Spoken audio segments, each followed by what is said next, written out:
Assalamualaikum warahmatullahi wabarakatuh. Om Swastiastu. Selamat malam.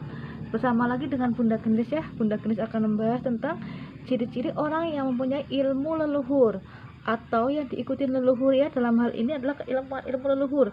Beda ya dengan indigo ya. Ilmu dan indigo berbeda. Maaf ya untuk saya bilang indigo adalah penyakit.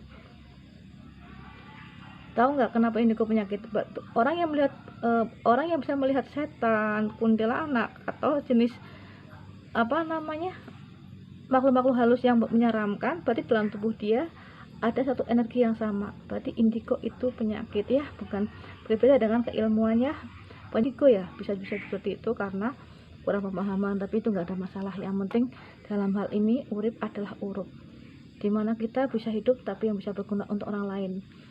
Ciri-ciri orang yang punya tentang ilmu leluhur ya, yang punya ilmu leluhur yang pertama yaitu yang secara fisik ya, yang secara fisik itu emang vertigo, pundak berat, vertigo, pundak urat. Dalam kehidupan terlalu banyak masalah yang bertubi-tubi, sepertinya kayak orang mau berdiri sebentar jatuh lagi, berdiri sebentar jatuh lagi, dihantam dengan berbagai problematika kehidupan yang berbeda dari saudara yang lainnya. Itulah contoh ciri orang yang mempunyai ilmu leluhur atau diikutin oleh leluhur. Yang seterusnya lagi itu adalah serapah menjadi nyata. Contohnya saya marah, saya sering tidak sadar menyelakai orang lain ketika saya menyumpahin. Feelingnya tajam. Kita bisa melakukan satu hal, melihat orang lain, orang itu sifatnya gini. Kita bisa merasakan atau kita peka. Yang selanjutnya lagi adalah mimpi jadi kenyataan. Contohnya kita sering beli HP, aku pernah melihat di mana ya. Nah, itu contoh mimpi jadi kenyataan. Banyak banget lagi. Sering mimpi jadi petunjuk. Nah, satu hal ini. Nah, itu contoh lagi ya. Contohnya yang lainnya lagi adalah sering mengucapkan sesuatu hal menjadi kenyataan. Dalam hal ini misalnya mendiagnosa orang ini dengan cepat, gamblang, tepat, tanpa kita membaca, tanpa kita sadari. Yang selanjutnya lagi adalah kebal wirang, sering dipermalukan orang, sering punya masalah dalam kehidupan orang lain, sering bermasalah pada diri sendiri, sering buat masalah juga ya. Dalam hal ini kita belajar dari masalah atau salah. Banyak banget yang ciri-ciri yang akan Bunda sebutkan. Ini contoh aja ya, untuk yang kecilnya aja. Yang jelas kita hidup harus bisa bermanfaat. Kalau bisa, urip adalah urup. Jangan pernah takut gagal, karena kegagalan adalah belajar dari kita, dari pribadi diri kita sendiri. Itulah namanya sejatinya guru sejati ya. Guru sejati itu siapa sih? Ya diri kita sendiri. Ilmu leluhur itu apa sih? Ilmu yang diturunkan dari leluhur, udah malu dari leluhur. Banyak orang bilang titisan, tapi itu nggak pernah peduli saya. Yang jelas dalam diri kita ada namanya wadah ilmu dari leluhur.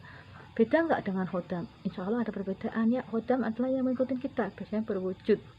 Dalam hal ini hewan, apa harimau atau apa, itu namanya hodam ya. Hodam adalah hodim atau pembantu ya dari leluhur untuk menjaga kita. Dan ilmu leluhur, ilmu yang diturunkan kepada kita ya. Kadang tidak mesti dengan anaknya, kadang cucunya, kadang buyutnya, yang ibaratnya energinya sama dengan leluhurnya. Dan yang sering banget itu bisa ngobatin orang, istilahnya kayak bahasanya itunya mabur tanpa suwi, iso bisa naik tanpa tonggo, bisa nulis tanpa moco. Itulah sedikit banget yang perlu kita ketahui tentang orang-orang yang mempunyai wadah ilmu leluhur. Kalian punya wadah ilmu leluhur, tapi kalau kalian nggak diasah, nggak ngerti, malah menambah isi terus, makanya sering terjadinya pundak berat ya. Pundak berat sini sebentar lagi pecetan, itulah namanya karena kita mempunyai wadah tapi kita nggak dibuka, malah kita menambah beban lagi wadah. Seharusnya seorang yang dibilang master harus bisa mengetahui tentang wadah ilmu itu, jadinya nggak perlu malah menambah dengan ilmunya si master. Kalau itu memang kosong, malah mungkin dengan ilmunya master bisa masuk, tapi kalau udah punya wadah, otomatis wadah itu terkunci, dia ada di luar tok gitu ya. Makanya Kadang banyak orang yang belajar bertahun-tahun tapi nggak bisa-bisa, yang barusan belajar tapi ternyata bisa, karena dalam dirinya ada wadah yang tidak sesuai dengan apa yang diisinya. Ibaratnya kayak kita punya warisan tetapi kita tidak membuka diri.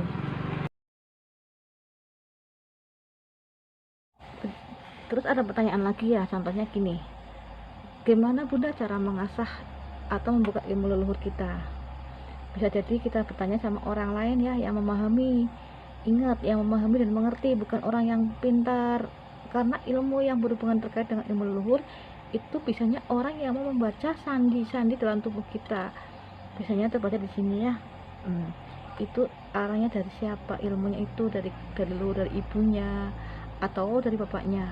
Di situ akan terbaca, dan di situ kita akan melihat tentang orang itu gimana dan siapa ya, terkait dengan itunya. Biasanya itu terkait dengan izin juga ya, kadang-kadang ada leluhur yang nggak mengizinkan. Terus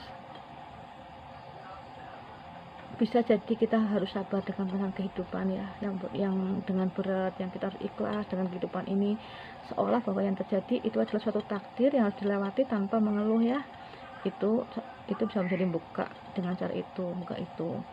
Seringlah kita duduk sejenak, introspeksi diri dari kesalahan, berusaha untuk merubah segala satu hal yang jadikan kita salah untuk menjadi lebih baik, berusaha untuk introspeksi diri apa yang kita lakukan, kenapa dan di mana kita harus menjadi lebih baik. Disitulah itu bisa membuka diri dengan tanpa bimbingan orang lain, tapi ya harus, kalau bisa ya melakukan hal dengan orang lain untuk memberikan pengertian atau memantau ya, karena belajar tanpa seorang guru biasanya gurunya itu setan.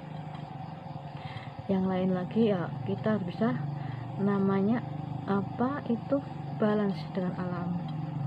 Kita harus imbang dengan alam. Bagaimana cara kita seimbang dengan alam? Kita jangan mengambil bukan hak milik kita ya. Contohnya, jangan mengambil pusaka,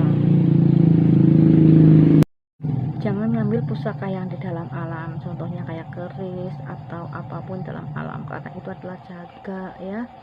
Jangan menebang pohon sembarangan, jangan suka mengotori alam dengan polusi udara atau yang lain-lainnya ya, yang masuk itu alam dengan alam. Kalau bisa, kenapa sih Bunda sering duduk di pinggir pantai kayak orang ritual atau semedi? Sebenarnya Bunda di situ adalah lungguh ya, lungguh, yaitu duduk untuk mengambil energi alam yang terkait dengan air, angin, darat dan udara. Di situ penjagaan Bunda di situ. Banyak orang yang bilang, wah Bunda nyembah setan. Insya Allah untuk kata sembah, Bunda punya agama yang mungkin hal ini itu jadi pribadi Bunda ya, itu privasi, suatu hal yang sangat privasi bagi Bunda. Tentang ibadah dan nggak akan Bunda bahas, itu bukan tugas Bunda.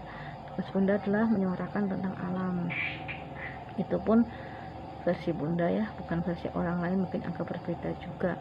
Yang penting hidup adalah seimbang, karena karma tercipta dari lesan kita, dosa tercipta daripada kita mengingkari